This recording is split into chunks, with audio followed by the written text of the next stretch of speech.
тайманбас, кайтпас, билимдүү, жигердүү, ишенимдүү, эң мыкты команда. Үгүт иши ушул экен, бир жерден бир жакка эл менен жолугушууга үлгүрүш үчүн тынбай машина менен кыйма чийме жүргөнгө туура келет. Анан мынтип керемет көлүбүзгө суктанууга көп убакыт калбайт экен. Бирок азыр ушул жерде көлдүн жээгинде туруп мен көлдөй терең достук жөнүндө кеп кылсам деп атам. Саясатта достук болобу, болбойбу, бири-биринин кызыкчылыгы гана ойнойт, тиги бу деген сөздөр жүрүп да.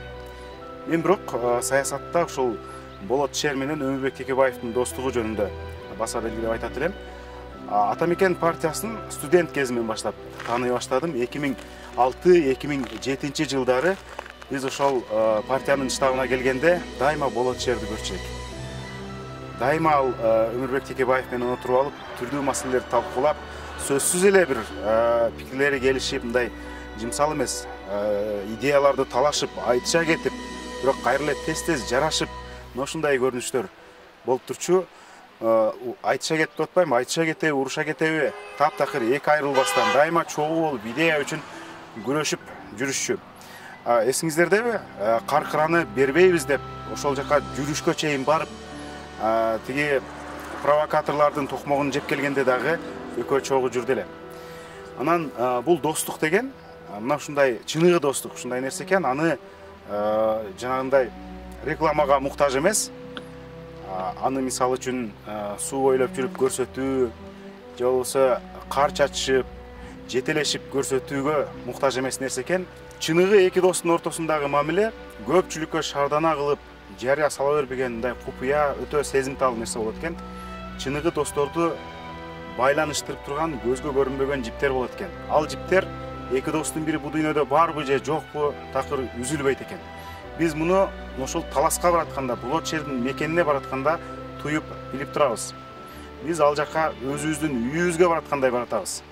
Көпчүлүк адамдар айтышат, Болот Шер жок, талас каралбай калды. Болот Шер жок, талас мурдагыдай болбой калды деп. Бирок биз ишенебиз, ал кишинин карааны, ал кишинин арбагы дайыма бизди колдоп турат, баардыгыбызды колдоп турат жана чындык үчүн деп күйүп-бышып алга сүрөп турат. 20 ноябрда талашка шайлоочулар менен жолукканы барам. Мурун шайлоо кампаниясын же чоң республикалык кампанияларды биз таластан баштайт элек. Жакшы ниет менен, жакшы чоң маани берип.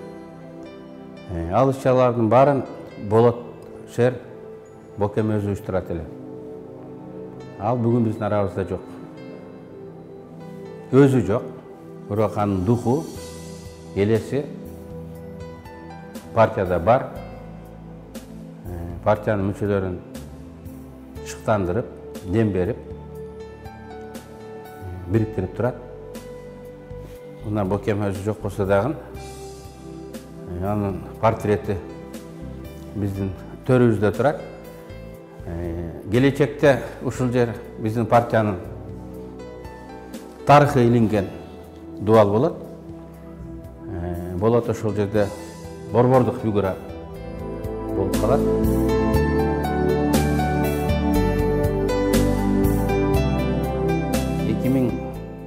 Жылкы 7 апрелдеги революция чындыгында таластан башталган. Революцияга эл бышып жетилгени менен ага повод,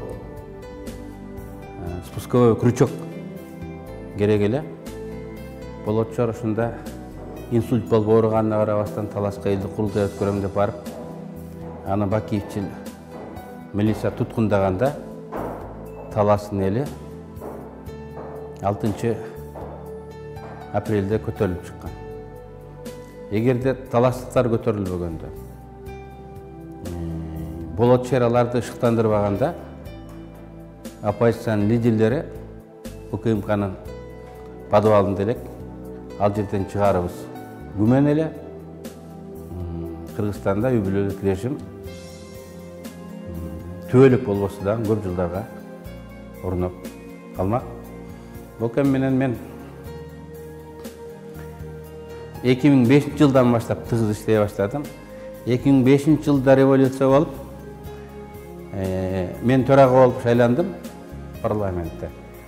Болот Черниязов анда мен төраган орынбасары болду. Эркин Алымбеков да төраганын орынбасарлары болушту. Биз үчөөбүз Кыргызстандагы саясий процесстердин жүрүшүн конституциялык нукка салып, баарын мыйзамдаштырып, Кыргызстанда саясий стабилдүүлүктү орноштурганбыз. Бул 2005 жыл болгон. Мен Бакиев менен конфликтке барып, төрагалыктан кеткенде, мени менен кошо Болот Чернияз да протест катары билдирип, бул бир эле Текебаев тарынып кеткендик эмес, бул саясий демарш болсун деп мени менен кошулуп кеткен. Эркин Алымбеков Раматуллукта кеткенде биз айттык, баарыбыз кетип калсак болбойт, сен кал деп аны калтырып кеткенбиз.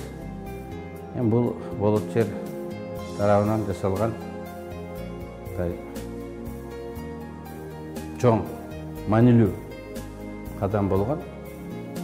Боке менен ошондон кийин бир команда болуп иштеп калдык, анткени ага ишенсе боло тургандыгын, ал идея үчүн, жолдошчулук үчүн тобокелге барып, курмандыкка бара ала тургандыгын көргөздү. Андай сапаты бар экенин кийин да көп жолу көргөздү.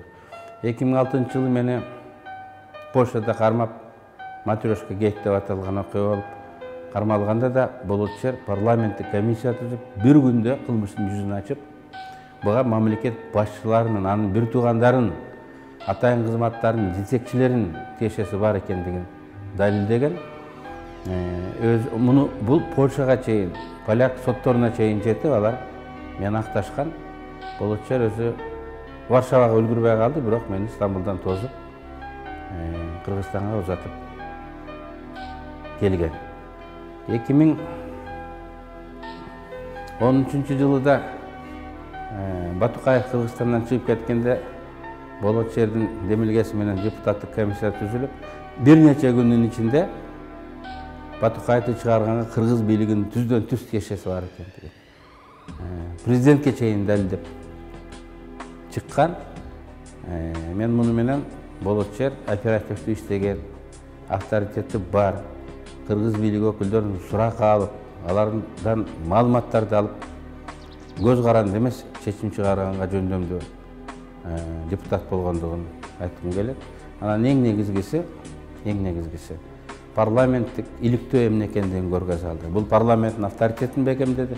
Мына азыр Лафтан турган жерде Бокем мен түрмөдө олтурганда ушул жерде 3 жыл олтурду. Бокем Раматуллук могул жерде сигарет чегип коюп, мына ушул жерде олтурат эле. 3 жыл олтурду. Мени түрмөдөн чыгарабыз деген бүт саясий акцияларды өзү жетеледи.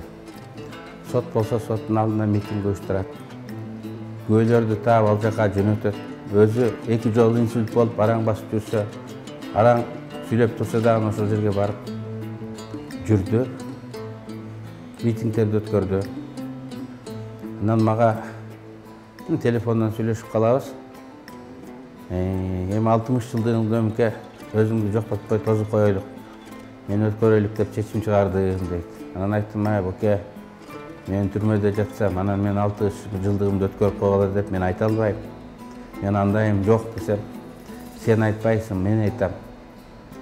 Деп өзү бүткүл региондо мен 60 жылдыгымды мындай белгилеп өткөрдү. Бишкекте өзү келген конокторду тосуп, отургузуп, жеке өзүнө той бергендей, ооруганына карабастан кече бүт күнгө чейин басып кызмат көргөзүп жүрдү.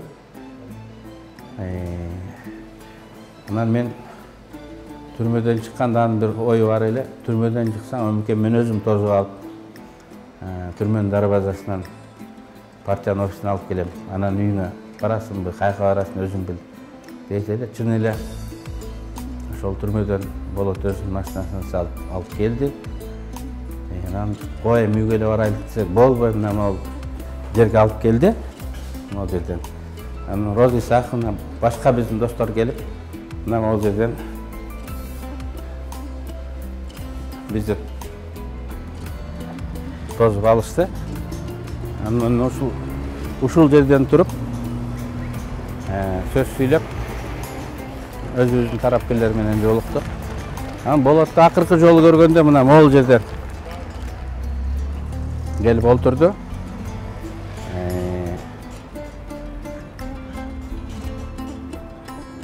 Өңү жакшы болчу, көңүл ачык болчу, көп пландарды түзүп, ушул жерден сүйлөшүп олтуруп анан үйүнө кетти.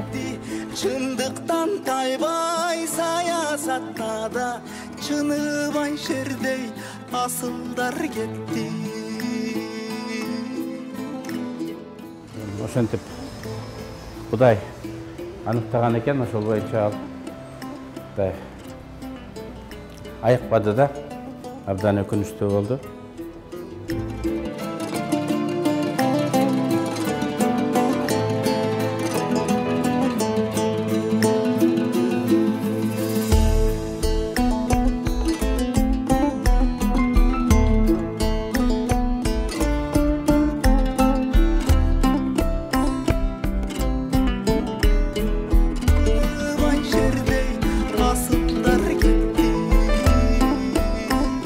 Жолугушууларды биз Таластан баштаганбыз ар дайым.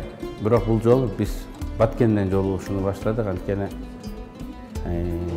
Баткендин маселелери бүгүн Кыргызстан үчүн абдан маанилүү, актуалдуу. Эң чоң проблемалар болуп турган региондон баштайлык. Бул биздин партиянын Баткен проблемасына чоң маани бергендиги, мамлекеттин саясаты да так ошондой болуш керек деген ойду биз жеткиргибиз келген. Бирок Баткенге барардын алдында мен Болот жердин үйүнө барып, Куран окутуп, Манас Ордого барып, анан ошондон кийин Баткенге чыгып кеттик. Мен ойлойм, Болот жер биздин бул планыбызды эгер аман болгондо өзү да колдоп кубаттамак. Болот жер Атамекен партиясынын лидерлеринин бири болчу. Лидер дегенде жөн эле куру сөз эмес, ал партиянын саясатын реалдуу аныктайт эле. Иш жүзүндө партия тандемдик башкарып эле. Болот жер макул болбогон бир да чоң мероприятие болбойт эле. Көп учурларда Бокемдин макулдугун алабыз деп, анын үйүнө барып, сааттап аны менен сүйлөшүп олтурган убактыбыз болот эле. Болоттун макулдугун биз ар дайым алат элек. Анан быйыл Баткенден шайлоо кампаниясын баштайм дегенде дагы оюма кылт этти. Бокемдин макулдугун алып коюш керек эле дегенчи. Өзү жок болсо дагы. Бул бизге мындай адат, привычка болуп калыптыр. Ошон үчүн кампаниянын башталары алдында биз Таласка барып, Бокемдин үйүнө барып, эскерип, Куран окутуп, анан кийин Манастын комплексине барып, ошондон кийин Баткенди көздөй чыгып кеттик. Баткен дагы Болот жер үчүн өзгөчө жер эле, анткени ал Баткен кайсыл бир жылдары Баткенде жашап, мектепте окуп, өзүн Баткендикмин деп коет эле. Биздин бул планыбызды тирүү болсо Бокем өзү колдомок. Мен буга ишенем. Анан телефон менен мен түрмөдө жатканда Болот менен сүйлөшүп калат элек. Анан алар дайым айтат эле, "Өмке, сен чыгып калсаң, Кудай буйруса чыгасың, өзүм тосуп аламын" депчи. Ал абдан маани берет эле. Мен тосуп аламын. Анан тосуп алып партиянын офисине алып келем. Анан ушул жерден айгүл көткөрүп берем. Анан каяка барасын өзүң билесиң деп. Болот жер Атамекен партиясынын лидерлеринин бири болгон. Жөн эле формалдуу лидер эмес, реалдуу лидер болгон. Көп адамдар Атамекенде авторитардык башкаруу бар, бир гана лидер Текебаев гана бар деп эсептейт эле. Иш жүзүндө андай эмес эле. Мен ушул апаңдын колуна өзүм өткөрүп беришим керек деп апам жөнүндө көп жакшы сөздөрдү айтат эле. Ооруп турса дагы Тоошудан ашканага врач тарабынан тыюу салынганына карабастан бир машинада олтуруп үйгө чейин алып барып апамдын колуна өткөрүп берип анан кийин келди. Анан былтыр шайлоо башталаарда айтты, өмке сен 9 ай эрте чыгып алыптырсың, түрмөдөн 9 ай кеч чыксаң иш жакшы болмок эле деди. Чын эле ушул октябрь революциясы болорун билгендей, анан түрмөдөн чыккандардын ушул өзгөчө жолу болорун билгендей жоруп айтып койгон экен дейм да.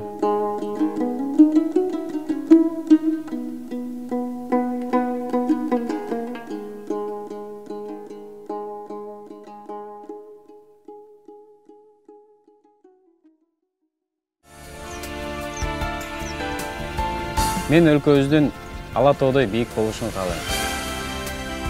Менин өлкөм, менин ата мекеним. Ата мекен социалистик партиясы.